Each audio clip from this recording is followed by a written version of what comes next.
Alors l'exemple 10, cette fois on est sur une urne qui contient 4 jetons, il y en a 2 qui sont jaunes, un rouge, un rose et un violet. Alors on regarde toujours le tirage qui a lieu, c'est important, donc on tire au hasard un jeton de l'urne, puis un deuxième sans remettre le premier. Donc c'est ici un tirage sans remise de 2 jetons. Donc on a un tirage successif, enfin on a 2 tirages successifs, ce qui veut dire que cette situation peut être représentée par un arbre pondéré comme c'est demandé. Donc dans l'arbre, j'indique toujours en premier le premier jeton tiré, ou le premier tirage, et puis ensuite le deuxième tirage. J'ai 2 expériences, un premier tirage, un deuxième tirage, qu'on va indiquer successivement dans l'arbre. Sur mon premier tirage, j'ai le choix, soit je prends jaune, soit rose, soit violet. Alors on a noté avec des 1, parce que ici on va voir qu'obtenir jaune au premier tirage ou jaune au deuxième tirage, c'est des événements qui n'ont pas la même probabilité. Donc on aimera mieux les noter J1 et J2 et non pas J toutes les deux. Au deuxième tirage, cette fois, si j'ai tiré le jeton jaune, il me reste encore des 3 couleurs. Ça veut dire que j'ai encore le choix entre J, R ou V, mais c'est au deuxième tirage, donc je les écris R2 et V2. Si j'ai obtenu le jeton rose au premier tirage, cette fois, dans l'urne, il me reste que du jaune ou du violet. Et si j'ai obtenu le violet, il me reste que du jaune ou du rose. Oula.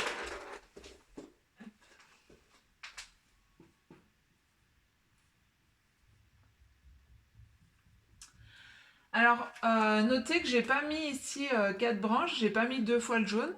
J'indique que les différentes issues possibles, donc soit jaune, soit rose, soit violet. Et ensuite, je vais pouvoir y indiquer les probabilités. Donc c'est ce qu'on appelle un arbre pondéré. Pondéré, ça veut dire qu'en plus, on va indiquer les probabilités dessus. Puisqu'ici, il n'y a pas la même probabilité d'obtenir un jeton jaune ou un jeton rose ou un violet. Donc le jeton jaune, au premier tirage, on en a 2 sur 4. Donc on a une probabilité de 2 sur 4, c'est-à-dire d'un demi, d'obtenir un jeton jaune. Le jeton rose, j'en ai 1 sur 4, donc ici j'ai un quart, et jeton violet, un quart. Au deuxième tirage, si j'ai obtenu le jeton jaune, donc à chaque tirage, il faut bien imaginer quelle est la nouvelle constitution de l'urne. Si j'ai pris un jeton jaune au premier tirage, au deuxième tirage, voilà la constitution de l'urne. J'ai un jeton de chaque couleur. Ça veut dire que j'ai plus que 3 jetons, et j'ai une chance sur 3 d'obtenir chacun des jetons. Si j'ai obtenu le jeton rose, dans ces cas-là, il n'y est plus. Donc dans ces cas-là, j'ai plus que 3 jetons, dont 2 qui sont jaunes et 1 qui est violet. Donc 2 jaunes et 1 violet. 2 chances sur 3 d'obtenir le jaune et 1 chance sur 3 d'obtenir le violet. Si j'ai obtenu le violet au premier tirage, il n'y est plus dans l'urne. Donc s'il n'y est plus, il me reste 3 jetons, 2 jaunes et 1 rose. Donc 2 chances sur 3 d'obtenir le jaune et 1 chance sur 3 d'obtenir le rose. Au niveau de la présentation de votre arbre, faites bien attention, il faut que votre arbre soit suffisamment grand et aéré pour qu'il soit clair, pour que vous voyez mon deuxième tirage, toutes les issues sont bien les unes en dessous des autres. Et vos probabilités, il faut qu'elles figurent toujours au-dessus des branches. C'est-à-dire qu'il ne faut pas qu'il y en ait une au-dessus, puis une au-dessous, parce qu'il y a un moment où ça ne rentre plus. Parce qu'il y a un moment où, quand vous allez les lire, ensuite les probabilités, vous allez vous tromper sur à quelle branche elles correspondent. Donc il faut que ce soit toujours pareil, il faut que vos probabilités figurent toujours au-dessus. Donc ça suppose d'avoir laissé suffisamment de place pour pouvoir les écrire au-dessus. Et puis, dernière chose, on les écrit sous la forme d'une fraction simplifiée au maximum. C'est pour ça qu'ici, alors j'ai mis 2 quarts, mais j'aurais pu mettre juste directement un demi. On peut mettre un nombre à virgule aussi, mais à condition qu'il se termine. Toujours la même règle en maths. Donc ici, 1 tiers, 2 tiers, ça ne se termine pas, donc j'ai pas le droit de mettre 0,33 à la place. Je laisse sous forme de fraction irréductible. Alors à partir de cet arbre, je peux faire différentes choses. Je vais pouvoir calculer beaucoup de probabilités. Alors là encore, à la suite, on va pouvoir écrire soit les issues qu'on obtient, soit leur probabilité. Alors, on aura l'habitude, par exemple, de calculer la probabilité de chaque chemin, comme ça, c'est déjà fait. Après, on peut aussi ne pas le faire et puis faire tout dans les calculs après.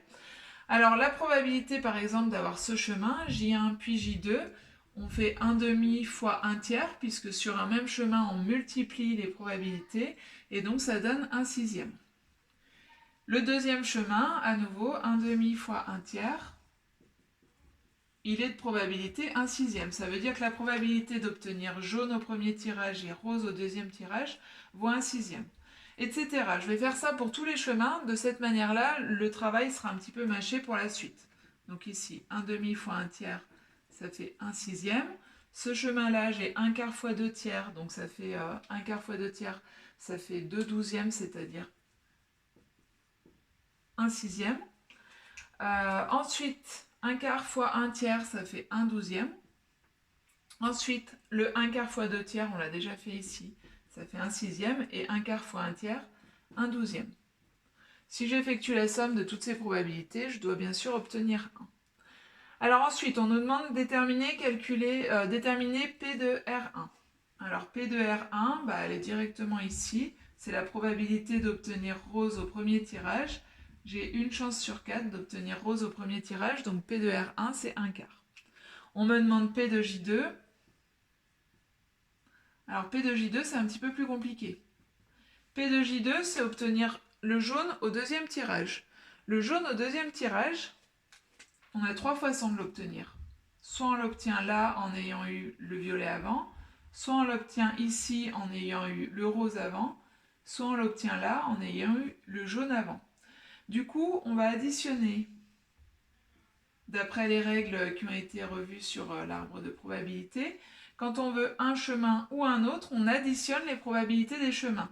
Donc ici, on veut la probabilité de J2 qui correspond à ce chemin ou celui-là ou celui-là. Donc je vais additionner leurs probabilités, c'est-à-dire 1/6 plus 1/6 plus 1/6.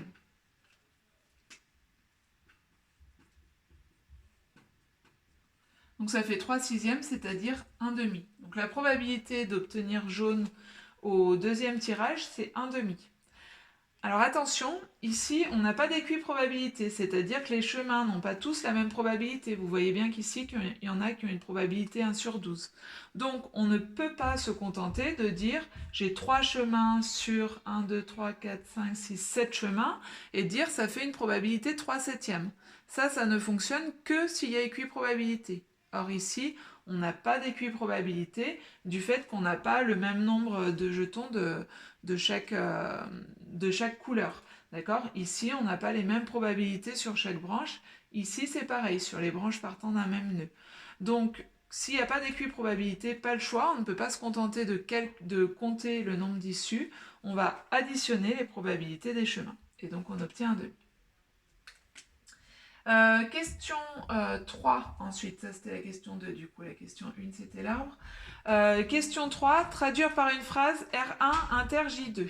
Donc R1 inter J2, c'est obtenir le rose puis le jaune. Donc le rose puis le jaune, donc c'est rose au premier tirage et jaune au deuxième tirage, c'est ce chemin-là. Donc ce chemin-là, sa probabilité, c'est 1/4 fois 2/3. En fait, elle a déjà été calculée ici. J'aurais pu directement le reprendre. Ça fait 1/6. Et puis, il reste la probabilité qu'aucun jeton tiré ne soit jaune. Alors, la probabilité qu'aucun jeton tiré ne soit jaune, là encore, il faut que j'examine les chemins qui mènent à cet événement.